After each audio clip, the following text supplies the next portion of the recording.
No more. I got the horses in the back, horse stock is attached.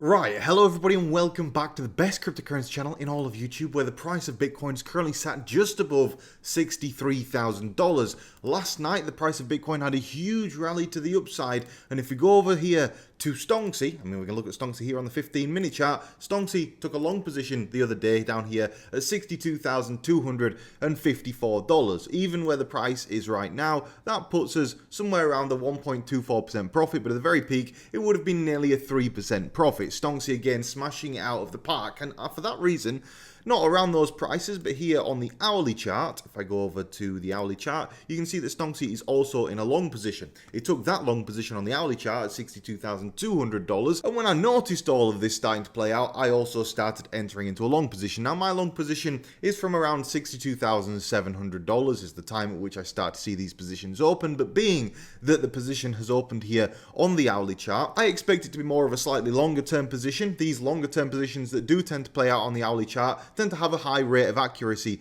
on Stonksy. You can see here it takes a short position, the price of Bitcoin crashes. You can see here it takes a long position, the price of Bitcoin pumps. You can see here it takes a long position, it pumps twice and then exits pretty much where it entered. And you can see here it pumps again and it makes a bunch of money. That short position doesn't really play out, but then these ones all do. And if you scroll back in time, pretty much about 95% of the trades that it takes here on the 1 hour chart do tend to pay out. And so from that perspective, I'm paying attention to the price on Stonksy right now, and I'm keeping an eye on it. If you're interested in getting Stonksy for yourself, do check it out. It costs £145 a month. If you want to try it on a 1 month plan, by all means feel free. And if you use code TMG30 on the basic plan here, then that £999 bill comes to £700, so across the course of the year basically works out half the price of actually buying it on a monthly subscription. That offer ends soon. You'll find a link to that in today's video description, but I've taken some trades today and those trades are about $1,700 in a profit. Not bad, not amazing, but again, we're still pretty close to my entry. If I click on the trade here, it'll actually pop up rather than showing you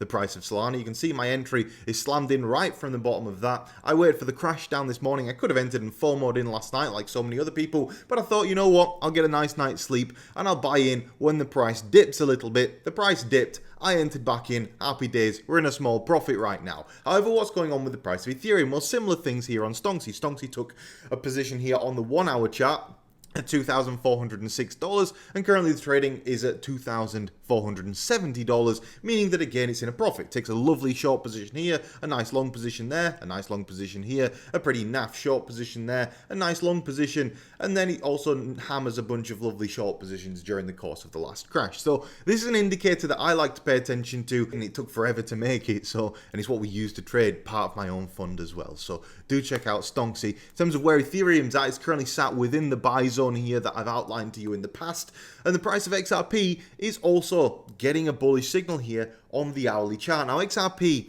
got sold into very heavily after the bad news came last week that the SEC was renewing its case against XRP.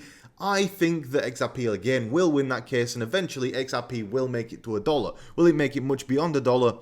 I don't know, but again, I'm not trading it, so it doesn't really matter to me. One of the other interesting things is we're starting to see a regrowth in things like Sui, in Tron, in Solana. Something that's not been growing a lot recently is Chainlink, and I think that the market has predominantly forgotten about things like Chainlink because Chainlink is more of an app for DeFi protocols. And basically, DeFi has been heavily forgotten by the market. If you look at how Chainlink has performed throughout the same period of time as something like Sui has, well, this is the daily chart for Sui versus daily chart for Chainlink. Chainlink is down bad at the moment, you could argue, and certainly if we go over here to the 1 month chart on Chainlink, it's doing pretty much nothing this whole year. And at some point in time, things like Chainlink will start popping off again, and we will get that altcoin market. But what are some of the bullish factors in the markets right now? We've got this article here from CNBC saying there is no case for no more jumbo rate cuts by the Fed, which is pretty interesting. Non-farm payroll data out on Friday showed employers added 254,000 jobs in September, well beyond economists' expected 150,000. The unemployment rate, meanwhile, fell to 4.1%, down 0.1 percentage point. Pretty interesting that you're adding so many jobs to the US economy. What I actually think is happening here is that people are getting second jobs because they still can't afford the rate of inflation. That seems like a far more likely scenario. However, something that is very bullish for the market right now is that China stocks are poised to reopen on Tuesday with markets fixated on fiscal stimulus. Now, if you don't know what's going on in China right now, China is starting to issue stimulus, much like America did during the pandemic.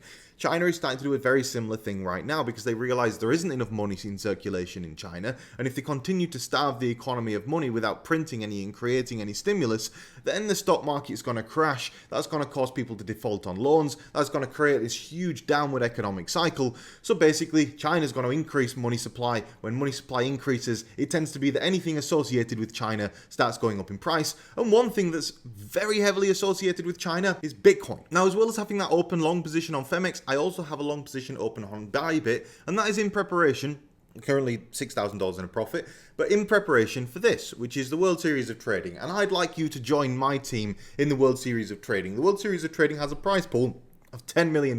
It's the largest trading competition on earth. I compete in it every single year, and in previous years we've actually done really well. The nice thing about this year is you have 3 P&L resets per account. So if you sign up and join my team and you stuff it up on the first day trying to go 100x leverage and completely mess it up, you can press that reset button and start again. Now, the aim of the game here is to have the highest P&L. It's not about making the most amount of money. You can try this with $10, you can try it with $100. It's not about the amount of money that you put into the trades here. It's about the percentage gain from where you start. So if you start with $10 and you finish with $1,000, you might even win the competition. Now, the competition lasts for just 2 weeks, and it starts very soon. So I'm going to leave a link for this in today's video description. Make sure that you join my BYBIT team, and make sure that you make an account on BYBIT if you don't have one already. On that note though, what's going on with the price of Bitcoin, which is now trading at $63,249. So in the short term, what are we expecting from the price of Bitcoin? Well, if we go over to here on the 15-minute chart, it seems pretty clear to me that Bitcoin is probably going to make it back up to this resistance level up here. And if we can break through $63,500, then it's pretty likely we'll get back up to $63,800, $63,900. And at the point where we're starting to break through $63,900, well, then we get a new target for the price of Bitcoin. If we go over to here on the hourly chart, if we start breaking through 63,500, 63,900, the next target for Bitcoin becomes this next level of resistance up here, kind of around $64,500. And a break of that level, well, that's where things get really interesting, because the key levels that we're looking for Bitcoin are up here at $70,000. If China starts issuing stimulus like we expect them to, and Trump wins the US election, this $70,000 level will become dust before you know it, and you'll wish that you bought at $70,000 because the price will be above $100,000. That seems to be where the market could be heading in the slightly longer term right now. However, having said that, there is still some downside things that we should be considering. At which point should you be exiting long positions? At which point should you start getting scared? Well, for me, that point is when we start losing these levels of support. For example, we lose the level of support here at $62,000. If we lose $62,000, which, as you can see here, is a key level of liquidity represented by this red line, it's the highest level of liquidity that we've got. If we lose at $62,700 level, well, then we start looking to the downside again, and then it starts looking pretty rough. The reason $62,700 is so important is because that's where the CME gap formed. And I don't think we have a CME gap this week. It seemed like the price dipped down this morning, closed that CME gap, and since then has started rising back to the upside. I'm definitely back in the bull camp as it sits right now, especially on the altcoin market, and I think that we've probably got quite a bullish week ahead of us. I want to know what you think as well. Are you bullish or bearish? Let me know in the comments section, and if you're enjoying today's video so far, slap a like on it, because it's time to look at today's cryptocurrency news, where the FBI has reported $5.6 billion in crypto has been lost to fraud in 2023. Be careful out there, don't click dodgy links, and don't give your money away to people that you don't know. It's that simple, and you probably will be absolutely fine.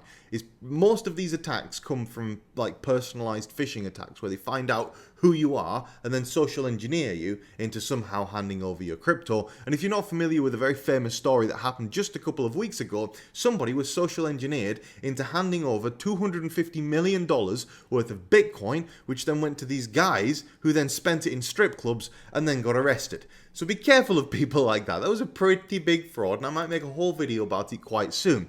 Kraken is set up in Bermuda as it battles the SEC.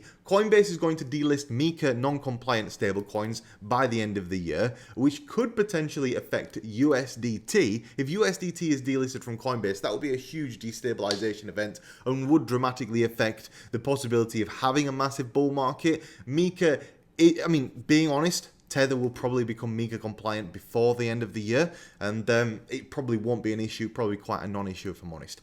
Sharp-eyed trader has snagged a rare CryptoPunk for 10 Ethereum. Now this one's pretty interesting. The NFT market has been completely forgotten about, but there are still people out there that buy this stuff. And I just get a weird feeling that these things that have been forgotten about for so long, the things that were collectible, the things that are still active in the NFT space, are probably going to have some kind of significant bull run in the next year or so as those items become collectible again. As it is right now, there isn't any stimulus, there isn't a lot of money in supply, and so therefore people are looking to spend money on things that they need rather than things that they want and things for clout. That's what NFTs are. NFTs are clout, NFTs are, you don't need an NFT. But that whole market could potentially come back. I think one of the reasons why the NFT market crashed so bad in the first place is because it is illiquid, and it's one of the reasons why I never put any money in there. Now, Bitcoin is currently trading at $63,476. Our trade is now sitting in $3,300 profit, which is absolutely fantastic. And do check out PHEMEX. You'll find a link for it in today's video description. I want to check out a couple of altcoins in today's video that I have mentioned in previous videos, one of which here is Blast. Now, Blast is listed on Coinbase. Blast is a layer 2. Things like Blast have been suffering recently. They were actually up at like 12 cents. It's down so significantly in such a short period of time. The odds of a bounce here seem quite significant. How much has it dropped? So it dropped 26%, 27% in 5 days, and currently sits down 21% from its highs just a few days ago. Blast is looking strong. DOP, again, is looking strong. If you look at the price of DOP, DOP is looking pretty like horrendous. The thing just has only been going down for so long now. I think at some point in time, the bounce that comes out of this is going to be so significant and absolutely fantastic. You've got Near Protocol starting to make back those losses from its day, crash down the other day, and I think that's going to be a trend that's followed throughout the entire altcoin market. I'd like you to leave me some altcoin suggestions in the comment section that I can chart in the next video that I post here on this channel. But for now, I hope you're making money in this market. If you are, slap a like. If you're losing money, slap a like. And on that note, guys, let's go back to full screen. Have a fantastic day. Make sure you're making money and not losing it. And I'll see you in the next video. Goodbye.